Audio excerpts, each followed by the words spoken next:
High friends, welcome back to my channel. எல்லோரும் நல்லா இருக்கீங்க நம்புகிறேன். நாம்டா கோல்டு வச்சு ஒரு 2 பிஞ்சு கலவு பண்ணி அழகாக வளர்ந்துச்சு. வீடியோ கூட போட்டிருந்தேன். சரி மரத்திலே பழுக்கட்டும் அப்படின்னு சொல்லிட்டு அதை மட்டும் கவர் கட்டி ரொம்ப பத்திரமா விட்டுருந்தேன். ஏன்னா ஃபஸ்ட் டைமு இதெல்லாம் காய் வச்சுருக்கு. அது எப்படி இருக்கும் என்ன ஏதுன்னு கூட தெரியாது. ஆனால் அடித்த காற்றுல அந்த பழம் கீழே விழுந்துருச்சு. உள்ளே நல்லா பழுத்துருக்கு, நல்லா எல்லோஷாக வந்திருக்குது. நான் எதிர்பார்த்ததை விட சூப்பராகவே இருக்குது. ஆனால் சைஸு கொஞ்சம் சின்னதாக தான் இருக்குது. இது இதை விட பெரிய சைஸ் ஆகுமா இல்லை இதுதான் சைஸா என்னன்னு எனக்கு தெரியல. ஏன்னா ஃபர்ஸ்ட் டைம் இது எனக்கு அனுபவம்.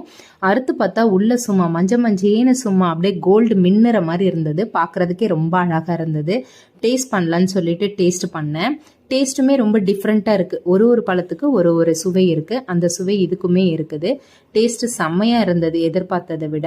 இன்னும் கொஞ்சம் பெருத்து இருந்தால் நல்லா இருந்திருக்கும்னு நான் நினைக்கிறேன். ஆனால் எப்படின்னு தெரியல.